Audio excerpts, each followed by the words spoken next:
अगर आप रात के 12 बजे दिल्ली कैंट रोड से गुजर रहे हो और कोई औरत सफेद साड़ी में सड़क के किनारे खड़ी मिले, तो क्या आप उसे लिफ्ट देंगे? कहते हैं जो उसे नजरअंदाज करते हैं। उनकी कार की खिड़कियों पर किसी के हाथों की ठक ठक सुनाई देती है और जो रुक जाते हैं वो फिर कभी उस चेहरे को भूल नहीं पाते, क्योंकि वो इंसान का चेहरा नहीं होता। दिल्ली कैंट का इलाका दिन में हरियाली से भरा लगता है, पर रात में वो हर पेड़ हर परछाई डराने लगती है। उस रात आरव देर तक ऑफिस में रुका था।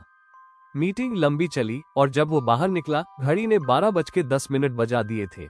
कार में उसने म्यूजिक चालू किया, पर आवाज अजीब लग रही थी, मानो हर बीट के बीच कोई और सांस ले रहा हो। सड़क पूरी तरह सुनसान थी, सिर्फ स्ट्रीट लाइट्स की धुंधली रोशनी और पेड़ों की झूमती परछाइयां। अचानक उसकी नजर पड़ी।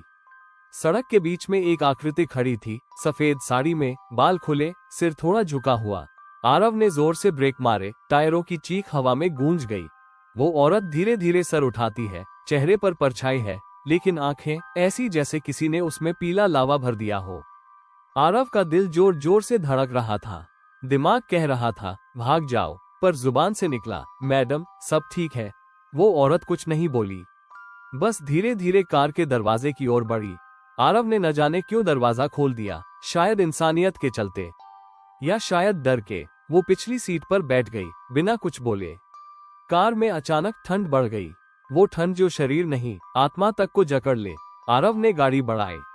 हर मिनट उसके लिए 1 साल जैसा लग रहा था। आपको कहाँ छोड़ना है? उसने पूछा। पीछे से एक धीमी टूटी हुई आवाज आई, बस आगे, मोड़ तक।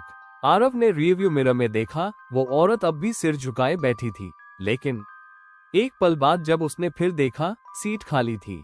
आरव ने तुरंत कार रोकी, दिल जैसे सीने से बाहर निकल जाएगा। वो बाहर निकला, इधर उधर देखा, कोई नहीं। सन्नाटा इतना गहरा था कि उसकी सांसें भी शोर लग रही थी। और तभी कार की खिड़की पर ठक ठक ठक की आवाज आई। उसका पूरा शरीर जम गया। धीरे धीरे उसने सिर घुमाया। वो औरत खिड़की के बाहर खड़ी थी।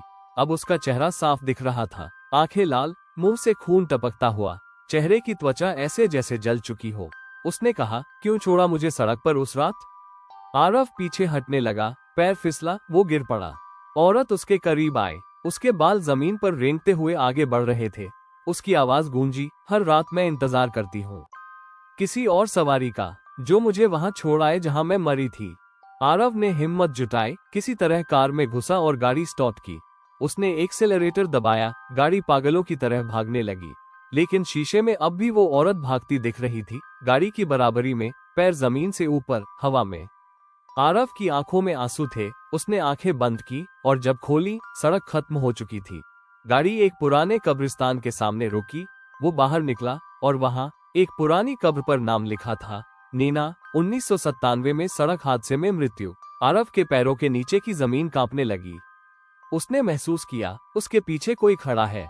धीरे धीरे उसने मुड़कर देखा। वो वही औरत थी, लेकिन इस बार वो मुस्कुरा रही थी। उसने कहा, धन्यवाद, तुमने मुझे मेरी मंजिल तक पहुंचा दिया। और अगले ही पल वो धुएं में बदलकर गायब हो गई।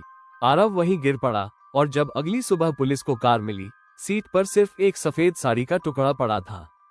आज भी दिल्ली कैंट रोड पर रात के 12 बजे ड्राइवर कहते हैं कि कोई औरत सफेद साड़ी में लिफ्ट मांगती है। जो रुकता है वो उसकी आखिरी सवारी बन जाता है। फिर मिलेंगे।